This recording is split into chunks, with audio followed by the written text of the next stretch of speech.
All right, welcome to a bonus episode Wrestlemania preview edition of The Payoff. I'm Tom. That's Jeff. Jeff, how the hell are you doing? Mania week, man. It's exciting. It's always exciting. Is it exciting though? We'll talk about it. I know. It's like that graph we have. Like I get excited and then I lose hope, and so we'll just kind of have to see. As we're recording this, the week has not been off to a great start. So we'll just have to wait and see. At least on paper, there should be some magic here, but I've never been less excited for a WrestleMania in my life. It's hard to be a wrestling fan a lot of the days. So we'll just see how this one goes, though. But I mean, even last year, it has nothing. I mean, I won't say it has nothing to do with. Well, yeah, I mean, it has nothing to do with the pandemic because you're getting a crowd. Last year, we didn't have a crowd, but I'm like, Taker AJ, that's going to be badass. Goldberg, that's interesting. Lesnar McIntyre, what do you do there? I thought the Rollins KO stuff was interesting. I thought that the Edge Orton stuff was really interesting. And I know I'm probably leaving other stuff off, but it was a much better card than this year. Mm-hmm. All right. So Hall of Fame, we both watched it last night. Let me just run through some thoughts that I had. First of all, this Peacock thing where you can't rewind is absolute bullshit. I mean, you run to the bathroom, you grab something to eat, you take a shower, I mean, the fact that I can't sit there from 5 to 8:30 my time Pacific, 8 to 11:30 or whatever your time, without ever stopping it or needing to rewind. I'm guessing if you pop in it halfway through, you have to watch it live. Yes. That's terrible. They need to fix that. Yep. And I wonder what the ad, the non-ad free experience is, because at least I have the ad free one, and so I'm wondering if there's moments where we're it's kind of peppered in somehow, or it's just like a random drop, if you're watching streaming ESPN or March Madness or something, and all of a sudden you got a Snickers ad.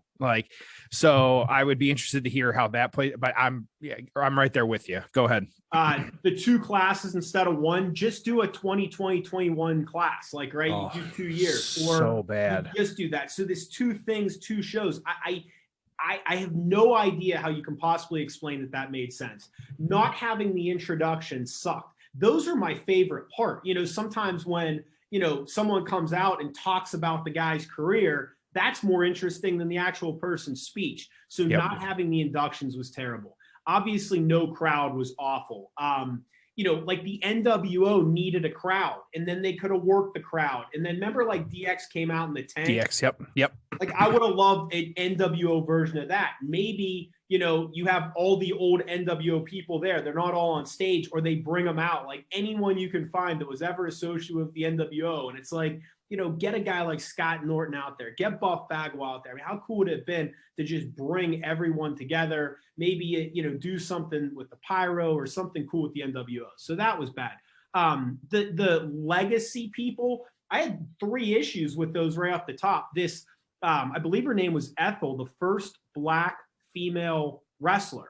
That's someone you put in the Hall of Fame, and you have Bianca or someone like that do the introduction, and maybe you have one of their family members up. That should be a Hall of Fame entrance. Same with Dr. Death Steve Williams. How's he not an actual Hall of Famer? And I thought the same, even Paul Bosch. I just didn't understand how they didn't give any of those 3 an actual induction.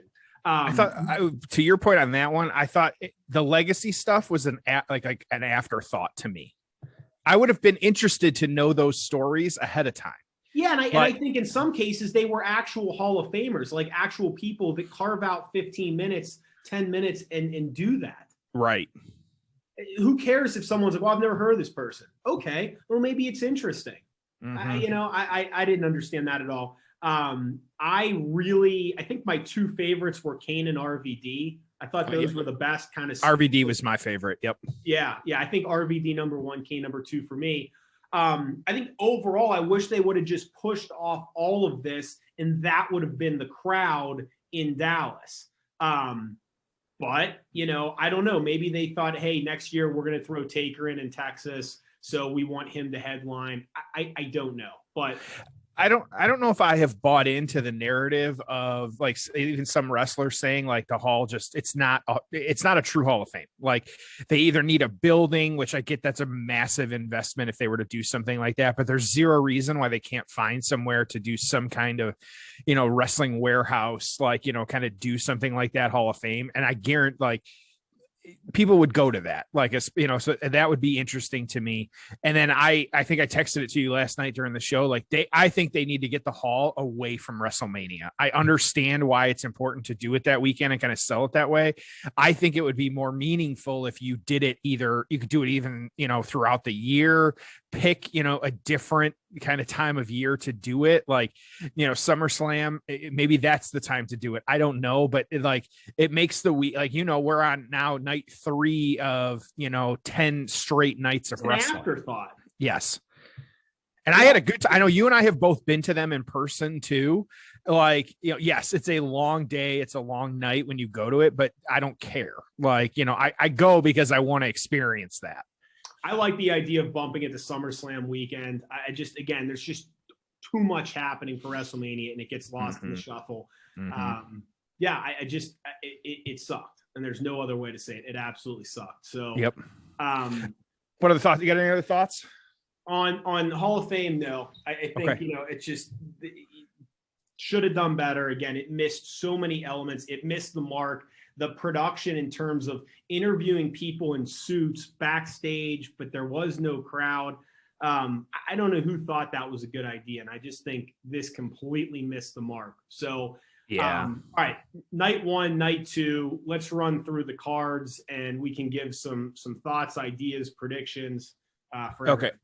So I'm just gonna first I'll read the whole card. We don't know, there may be some changes between now and when the episode airs. So I'll read night 1 and then I'll kind of go through it individually. So you got Sasha and Bianca Belair for the women's SmackDown Championship. You got Bobby Lashley who's the champ versus Drew McIntyre. That's for the WWE Championship. You got Bad Bunny and Damian Priest versus The Miz and John Morrison. That was just this week made a tag match. The New Day versus AJ Styles and Omos for the Raw Tag Team Championship. You got Braun Strowman versus Shane in the steel cage match. You got Cesaro versus Seth Rollins, just a regular singles match. And then you got the women's tag team turmoil match, which will then the winner of this goes night 2 to take on the champions on that one of Nia Jax and Shayna Baszler. So you have Lana and Naomi, Dana Brooke and Mandy Rose, the Riot Squad, which is of course Liv and Ruby Riot, and then Natalya and Tamina. So we'll start I'll actually start at the bottom and work our way up because that seems to make sense. I'll say I think that 2 nights is actually better just so these people have time to actually work.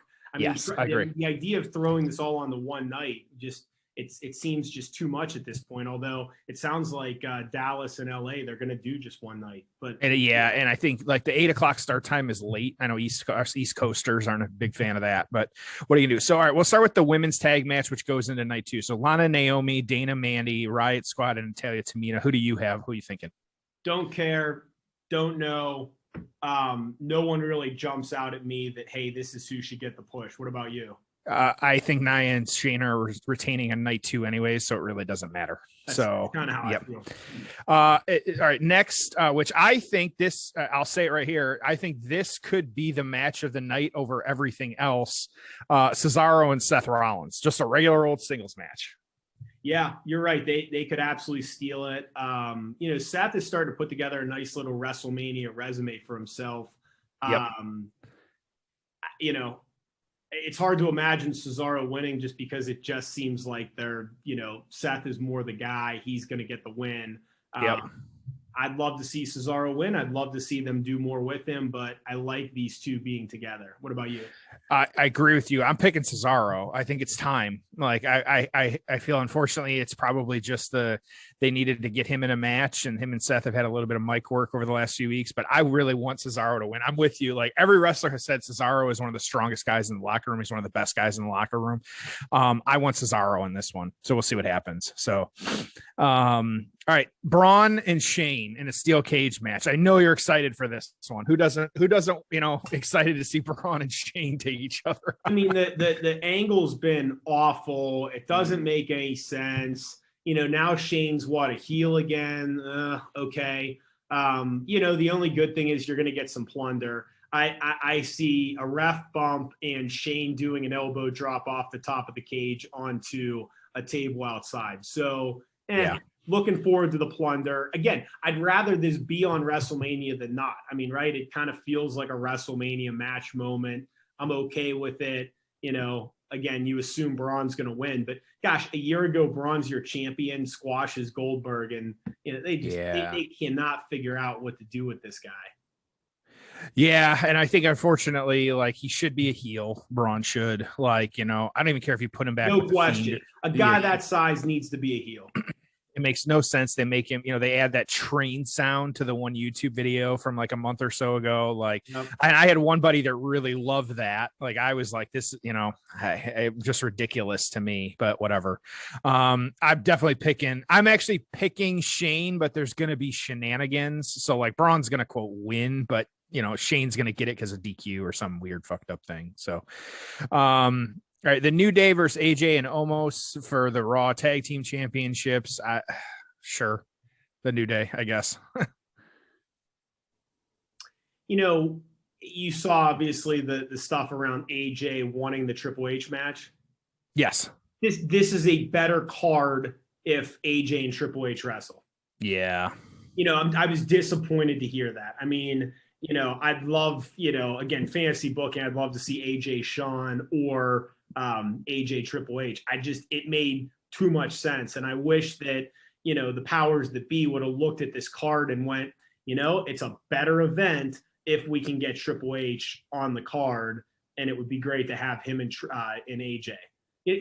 We need a little nostalgia. We need a little legend, fairy dust on this show. And again, I just think it would have been better. I really want them to have a good match because I like Kofi.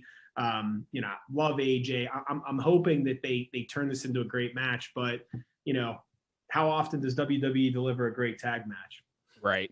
Yeah. So if it's going to happen, this would be it. Well, so you're picking this tag match over our next one, Bad Bunny and Damian Priest versus Miz and John Morrison. So if you had to pick your night one tag match, you're gonna which one would you prefer? Well, I prefer the New Day match. I'll tell you the stuff with Bad Bunny. I mean, the guy's a megastar.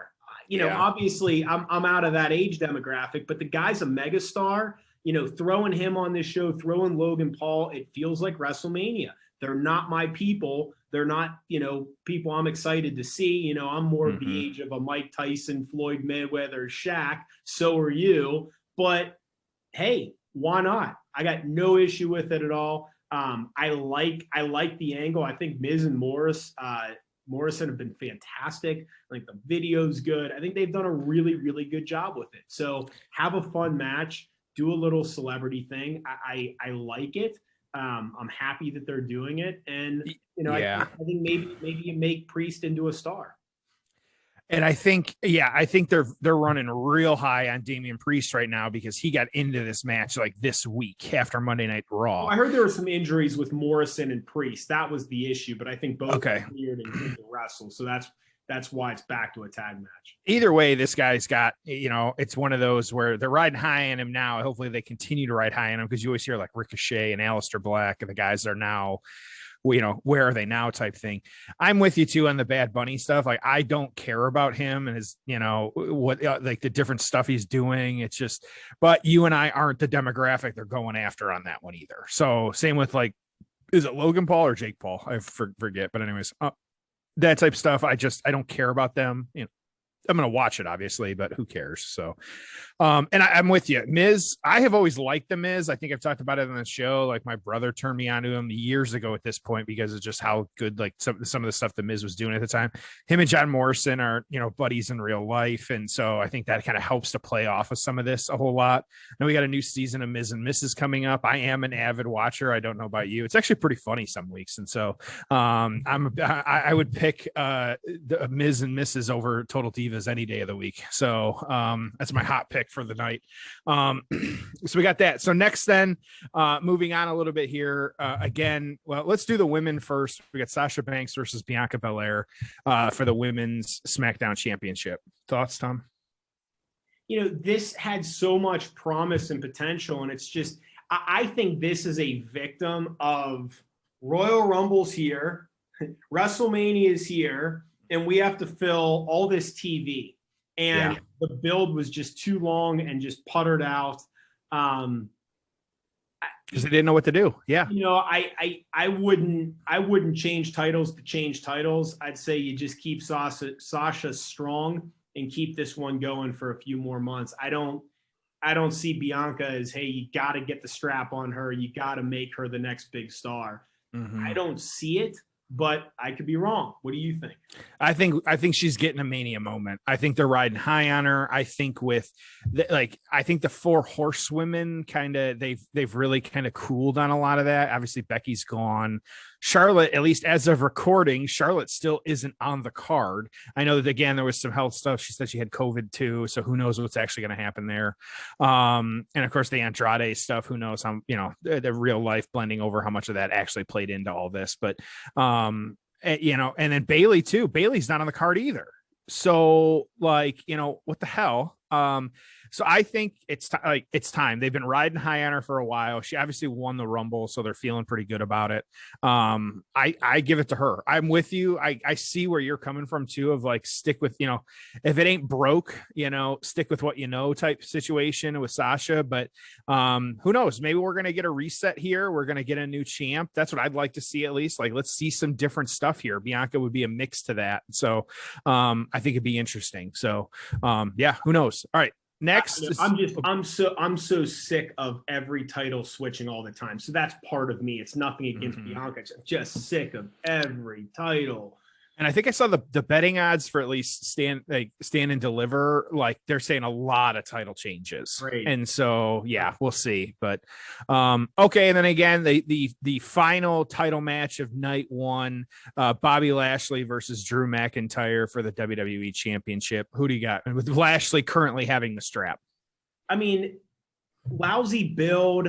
McIntyre losing the title twice over the past year made 0 sense to me. Giving it to Orton made no sense. The Miz stuff made no sense. For what? Yeah. I just keep the guy strong and say, look, this is the man. He's held the title for 12 months. He took out Lesnar. No one's been able to beat him. Could Lashley take him down? Okay. That would be the storyline. Or maybe Lashley got the title off him 4 or 5 months ago, and Drew finally is getting his chance at revenge. But they're just limping into this thing. It doesn't feel like anything other than the feud at the moment. This doesn't feel like WrestleMania. They did nothing with Lashley the entire time he was in until 60 or 90 days ago. Drew's weak. Again, you're going to have Drew beat Lesnar. Why not just keep him super strong for the past year? I don't understand it. So I say all that to say I'm just not excited about it. And I don't care. So, what happens? Either Lashley retains and, okay, we continue this, or McIntyre gets his 3rd title reign in a year. Either way, these two are going to have 3 or 4 more matches over future pay-per-views. So regardless of who wins, it really doesn't matter. Neither guy, again, if Lashley wins, I think it means more to him. If McIntyre wins, it's like, oh, he has his WrestleMania moment he should have had last year. I feel like that's what they're building towards, is they're just trying to get McIntyre to be able to hold the title in front of a crowd. But, man, you could have used Lashley so much better. I mean, since the beginning. The guy is an absolute freak. He's a veteran. He can work. The MVP stuff is really good. I like that. It's just terrible. What about you? Yeah, and we've seen the behind the scenes stuff too. They really shit the bed by breaking up the hurt business. And I was curious because they had been together since about, everybody since about September or so. That includes Cedric and Shelton Benjamin and stuff like that. Why not? Okay, fine. So you put the strap even at, SummerSlam on Bobby, and then you have Drew overcome the entire hurt business. Yep. I don't understand that. There's your angle, every month he's taking on a different member. He's fighting them off. He's doing these other things. Maybe you have, some random, legend or something come in for a month of it. Cause then you get the MVP crossover or something. Maybe you do something long, some feud that he had over the years and bring somebody in to deal with that.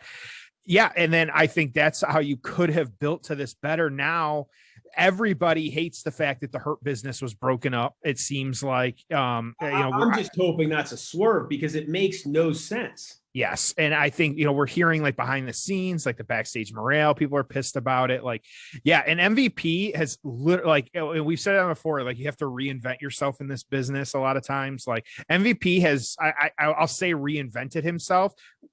One of my top managers with the Hurt Business. So good at it. And so, and like, MVP, and even for me, I would say he was a mid-carder before this. Like he wasn't to me, and like, barely with that, when in his first, his initial run and stuff like that. But like as a manager of these guys, like, oh man, like he has really knocked it out of the park. And then to see him break him up that way. So if I had to, I'm with you. I think you said it. I'm going to pick Drew as the winner here, but I don't think there was a lot left on the drawing room floor that they could have done with this to get there. But I 1000% agree. They want that. It's gonna be the sign off, and I will put money on this. Like it's gonna be the sign off of night one of the fireworks going off, Drew in the Drew standing on the turnbuckle with the belt screaming, and they go off night one with that image. Like that to me, that I feel like of course I can be wrong, but that is what I'm gonna plant my flag on and my hill I'm gonna die on, is that's what they want us to see the end of night one. I got no issue with that at all. Yeah. So, okay. Night two. All right. Well, I said Cesaro Rollins is kind of my match of the night one. Do you got a match of night one that you want to kind of plant your flag on?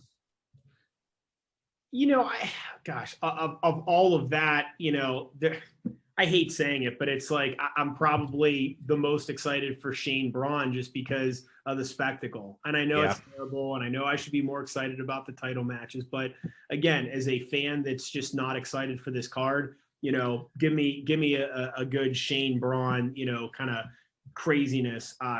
That's probably going to be the thing I enjoy most on the first night, unless something surprises me. The men and women are going to bust their ass, and you're going to see some new stuff, and everyone's going to be trying their best, and there's going to be a crowd. So I'm hoping that I go in with low expectations, and I'm surprised. So you're picking the non-title steel cage match. I'm picking the non-title singles match. Yeah, so what does that tell you?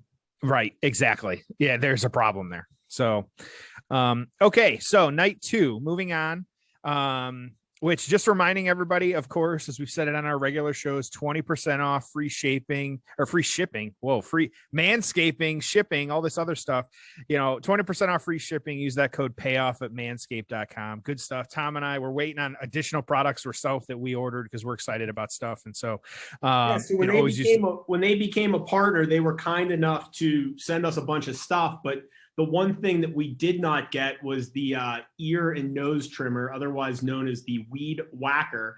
And I immediately went on the site. I'm like, I need that too. So I ordered one. He ended up ordering one as well. We use payoff as the discount code. So we got 20% off and free shipping. So I'm serious. Check out their stuff. If you use products like that, throw them away. Order this. You'll find. And if you don't use products like this, then you need to start. So absolutely. That's all we got. All right, night two. Let's go. Night two. I'll go through the whole card. We got Roman with Paul Heyman, of course, versus Edge and Daniel Bryan for the WWE Universal Championship. Asuka versus Rhea Ripley. The Fiend versus Randy Orton. Big E versus Apollo Crews. Kevin Owens versus Sami Zayn with Logan Paul. Riddle, as he is now referred to, Riddle versus Sheamus, and then Nia Jax and Shayna Baszler versus the winners of the previous night. So I'm going to go in reverse on this one too, working from the bottom up. So the women's tag team championship, Shayna versus whoever wins Shayna and Nia versus whoever wins that first night. I'll ask, do you care? Nope. Okay. We're just gonna move on. I don't even care. All right. Riddle versus Sheamus for the US Championship. Thoughts? They just wrestled on TV, like a week ago? Yeah. Who cares? Right? I mean, who cares? It doesn't matter to me. Again, it just doesn't matter. I'm not looking forward to it. Riddle does nothing for me.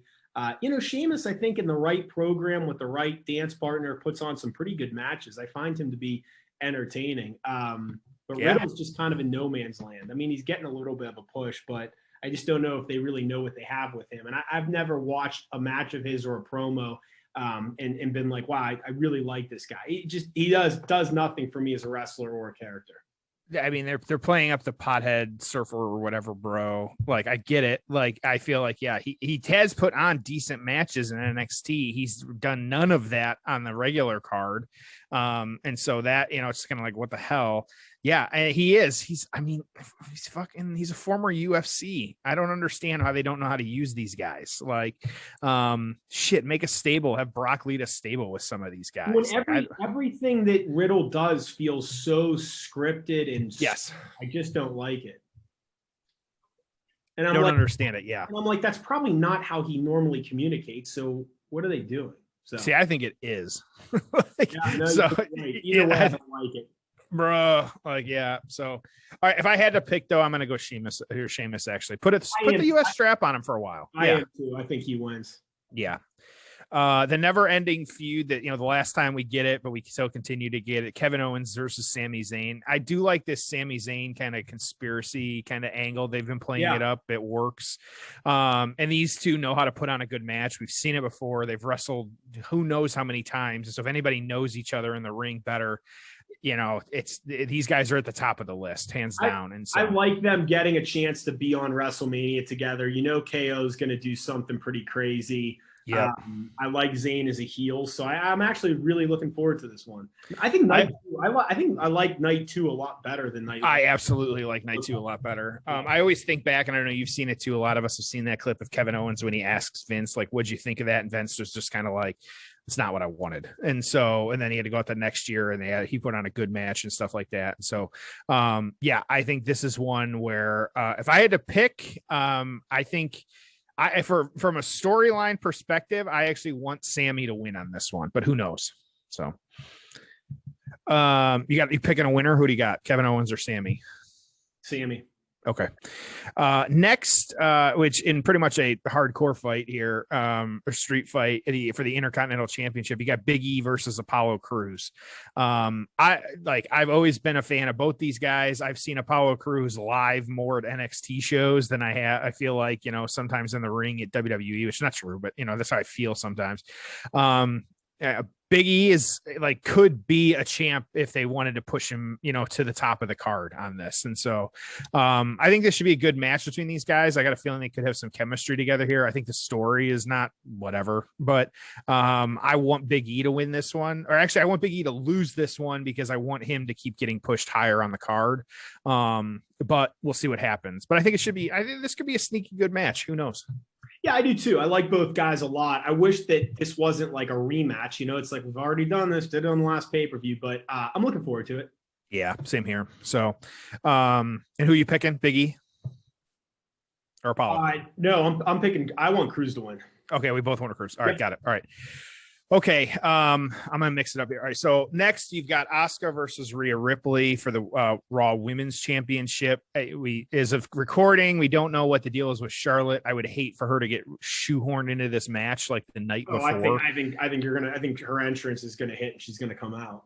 Yeah. I don't think Rhea is going to win. They've put her in this position multiple times and she never wins. And they're not giving us a reason to like her as far as I'm concerned. Heel or not, give me more to the character so that I know how I'm supposed to feel about her. I think she's great in the ring when we do see her.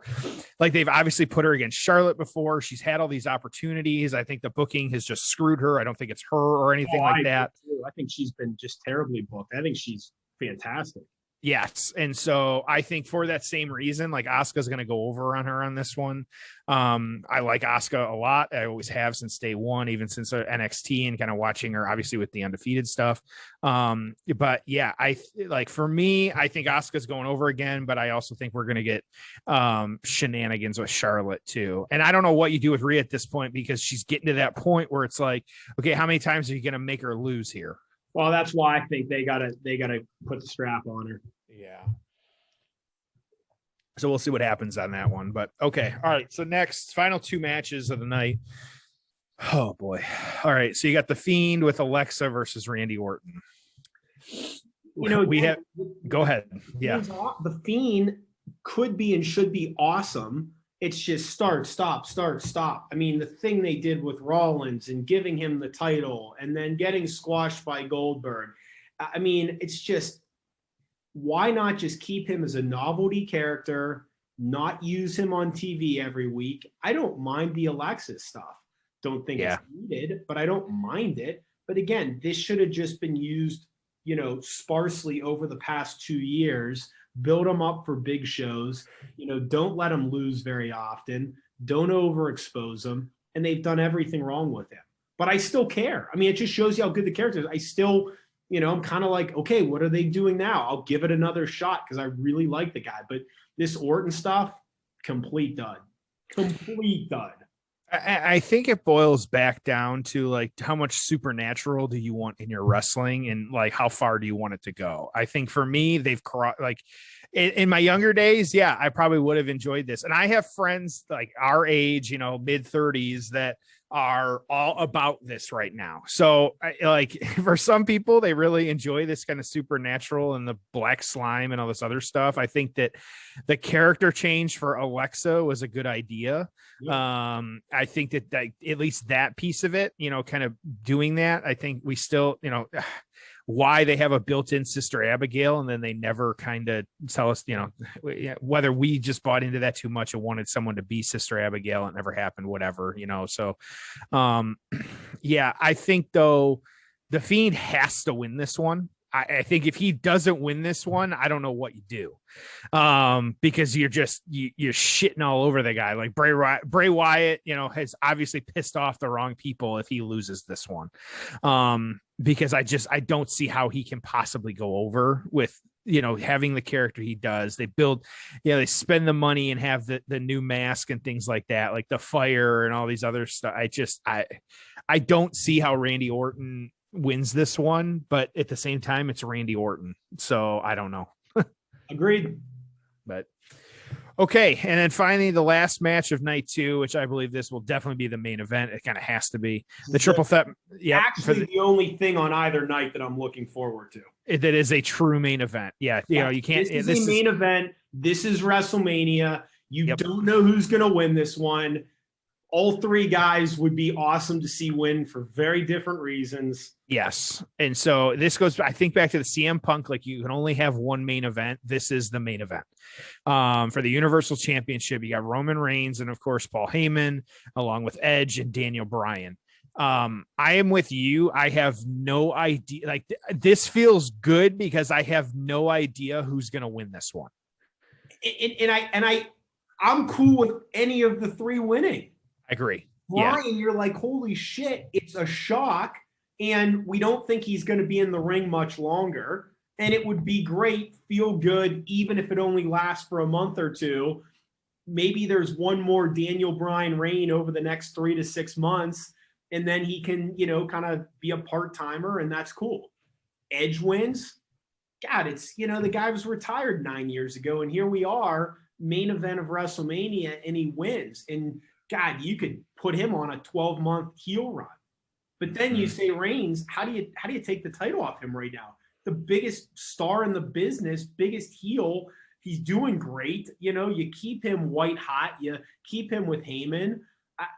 Again, I can argue for all 3. I feel like I'll be happy if any of the 3 win. You can't say that very often in pro wrestling. I think this is just fantastic. What about you?